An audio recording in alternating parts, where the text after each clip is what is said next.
अरब के ताबूक शहर में एक मशहूर कबीला बसा हुआ था। उस कबीले का बादशाह एक कठोर मूर्ति पूजक था जिसे इस्लाम धर्म और उसके मानने वालों से सख्त नफरत थी। उसके दरबार में एक चालाक ज्योतिषी भी था जो बादशाह को हमेशा ऐसी बातें बताता जो उसकी नफरत को और भड़काती। एक दिन ज्योतिषी ने बादशाह से कहा, ऐ बादशाह, मैंने सुना है कि हजरत अली बहुत बड़े पहलवान और असाधारण ताकत के मालिक हैं। लोग कहते हैं कि उन्होंने कई बहादुरों को धूल चटाई है। बादशाह ने ठहाका लगाते हुए जवाब दिया, अगर अली पहलवान हैं तो उन्हें पहलवानी में ही मात दूंगा। उन्हें हराने के लिए मुझे राज्य का सबसे ताकतवर पहलवान चाहिए। फिर उसने अपने सैनिकों को आदेश दिया, जाओ सारे राज्य के बड़े बड़े पहलवानों को बुलाओ। मैं ऐसी प्रतियोगिता रखूंगा जिसमें आखिरी जीतने वाला पहलवान अली से मुकाबला करेगा। अगले दिन राज्य के सभी नामी गिरामी पहलवान खुले मैदान में जमा हुए। उनका जोश देखने लायक था। बादशाह ने ऊंची आवाज में ऐलान किया, तुम सब एक दूसरे से कुश्ती लड़ोगे। जो आखिरी में जीतेगा मैं उसे बड़ा इनाम दूंगा और वो ही अली का सामना करेगा। बाजे बज उठे और मुकाबले शुरू हो गए। पहलवान एक दूसरे को पटखनी देने में पूरी ताकत झोंक रहे थे। एक के बाद एक पहलवान हारते गए और भीड़ में सन्नाटा छा गया। आखिर में एक ही पहलवान बचा जिसने बाकी सभी को परास्त कर दिया। उसका नाम था फट्टा पहलवान। फट्टा पहलवान की जीत का ऐलान होते ही बादशाह ने कहा, अब तुम अली का सामना करोगे। तुम्हारी जीत ही मेरी जीत होगी। बादशाह ने फट्टा पहलवान से कहा, तुम थके हुए हो, इसलिए कुछ दिन यहीं आराम करो, फिर मैं तुम्हें तुम्हारा इनाम दूंगा। लेकिन याद रखना, जिसका मुकाबला करना है वो बहुत मशहूर पहलवान है और उसका नाम है हजरत अली। तुम्हें उससे लड़कर उसे मार डालना है और उसका सिर मेरे पास लाना है। अगर तुम ऐसा करोगे तो मैं अपनी बेटी की शादी तुमसे कर दूंगा और अपने राज्य का आधा हिस्सा भी तुम्हें दे दूंगा। मुझे गर्व होगा कि तुम मेरे दामाद हो जिसने अली को हरा दिया। फट्टा पहलवान तैयार हो गया और आखिरकार उसका मुकाबला हजरत अली से हुआ। लेकिन लड़ाई के दौरान हजरत अली ने फट्टा पहलवान के हर वार को आसानी से रोक दिया। फट्टा पहलवान थकता जा रहा था। फट्टा ने कहा, अब मैं तीसरे तरीके से लड़ाई करूंगा जिसमें मैं सबसे ज्यादा माहिर हूं और जिसे मैं सबसे आखिर में इस्तेमाल करता हूं। अब मैं भाले और बर्छी से लड़ूंगा। हजरत अली ने जवाब दिया, ठीक है, तुम भाले से लड़ो और मैं अपने फावड़े से लड़ूंगा। लड़ाई फिर से शुरू हुई। फट्टा पहलवान बार बार वार करता रहा लेकिन हजरत अली हर बार उसे रोकते रहे, क्योंकि हजरत अली लड़ाई के दौरान सामने वाले के चेहरे से ज्यादा उसके दिल को समझते थे। उन्होंने महसूस किया कि फट्टा का हथियार तो चल रहा है लेकिन उसका दिल साफ है। कुछ देर लड़ने के बाद हजरत अली ने अपने फावड़े से इशारा किया। जैसे ही उन्होंने अपना फावड़ा ऊपर उठाया, फट्टा पहलवान भी हवा में उठने लगा।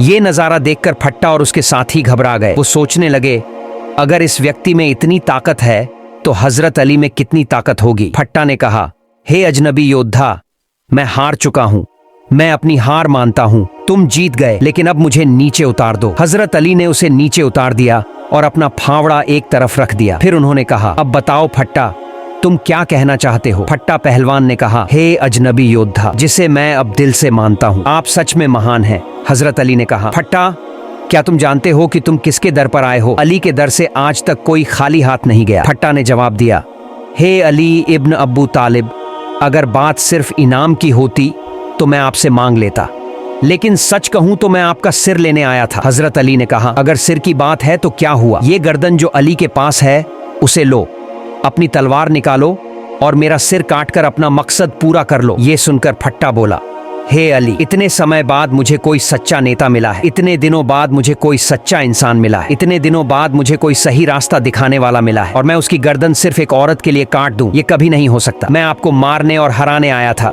लेकिन मैं खुद हार गया। अब मैं आपसे हार मानता हूँ, मुझे इस्लाम कबूल करना है, कृपया मुझे कलमा पढ़ाएं। फट्टा की सच्चाई और इरादा देखकर हजरत अली ने उसे कलमा पढ़ाया और इस्लाम में शामिल किया। फिर उन्होंने कहा, पहले तुम्हारा नाम फट्टा था, अब तुम्हारा नाम क्या रखा जाए। फट्टा ने कहा, हे अली, जो आपका दिल चाहे वही नाम रख दीजिए। इमाम अली मुस्कुराए और बोले, पहले तुम्हारा नाम फट्टा था लेकिन आज से तुम्हारा नाम काम्बर होगा। इतिहास गवाह है कि उस दिन के बाद से काम्बर हमेशा मौला अली के साथ रहे, चाहे वो जंगे सिफीन हो, जंगे जमल हो या उनकी आखिरी सांस तक।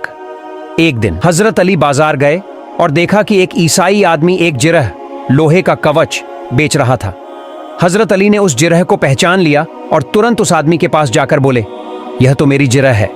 यह सुनकर ईसाई व्यक्ति ने कहा, हे अमीर उल मोमिनीन, यह जिरह मेरी है और यह मेरे कब्जे में है।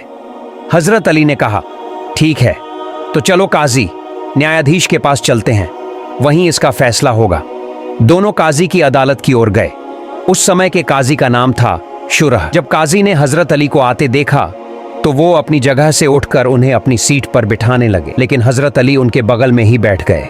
फिर हजरत अली ने काजी शुरह से कहा, इस व्यक्ति के साथ मेरे विवाद का फैसला करें। काजी शुरह ने पूछा, हे अमीर उल मोमिनीन, आपकी बात क्या है? हजरत अली ने कहा, यह जिरह मेरा है जो बहुत समय पहले खो गया था। मैंने न तो इसे बेचा है और न ही किसी को दिया है। काजी शुरह ने ईसाई व्यक्ति से पूछा, हे ईसाई, अमीर उल मोमिनीन जो कह रहे हैं उसके बारे में तुम क्या कहना चाहते हो? ईसाई व्यक्ति ने कहा, मैं अमीर उल मोमिनीन को झूठा नहीं कह रहा हूं और न ही उनकी बात को गलत कह रहा हूं, लेकिन यह जिरह मेरे ही कब्जे में है। तब काजी शुरह ने हजरत अली से कहा, जिरह तो इस व्यक्ति के कब्जे में है, बिना किसी सबूत के इसे वापस नहीं दिया जा सकता। आपके पास कोई प्रमाण है? हजरत अली मुस्कुराए और बोले, काजी ने सही कहा, मेरे पास कोई सबूत नहीं है। इसलिए काजी शुरह ने ईसाई व्यक्ति के पक्ष में फैसला सुना दिया और कहा कि जिरह उसी का है। ईसाई व्यक्ति वो जिरह लेकर चल पड़ा, लेकिन कुछ दूर जाने के बाद वह व्यक्ति वापस लौटा और बोला, मैं गवाही देता हूं कि यही सच्चा न्याय और सही शिक्षा है। अमीर उल मोमिनीन ने अपने मामले को काजी के सामने रखा और काजी ने उनके खिलाफ फैसला सुनाया। अल्लाह की कसम, हे अमीर उल मोमिनीन, यह जिरह आपकी ही है। आपकी बेटी ऊंटनी से गिर गई थी और यह जिरह नीचे गिर गई थी। मैंने इसे उठा लिया था। मैं गवाही देता हूं कि अल्लाह के सिवा कोई माबूद नहीं और हजरत मोहम्मद सल्लल्लाहु अलैहि वसल्लम अल्लाह के सच्चे रसूल हैं। हजरत अली ने मुस्कुराते हुए कहा, अब जब तुमने इस्लाम कबूल कर लिया है तो यह जिरह तुम्हारा हुआ। इसके बाद हजरत अली ने उसे एक अच्छा घोड़ा भी उपहार में दिया और उसे सम्मान के साथ विदा किया। सीख, इस घटना से ये सीखने को मिलता है कि इस्लाम इंसाफ का धर्म है। इंसाफ ही इंसानियत को ऊंचा उठाता है। अल्लाह की शरीयत के सामने राजा और प्रजा सभी बराबर होते हैं। न्याय हमेशा साहसी, योग्य और ईमानदार लोगों को करना चाहिए। इस्लामी खिलाफत में मुसलमान और गैर मुसलमान सभी के अधिकार समान होते हैं। अल्लाह ताला हमें सहाबा की जिंदगी से सीखने की तौफीक दे, आमीन। अगर आपको यह वीडियो पसंद आई हो तो लाइक और सब्सक्राइब जरूर करें। मिलते हैं अगली वीडियो में, तब तक के लिए अल्लाह हाफिज।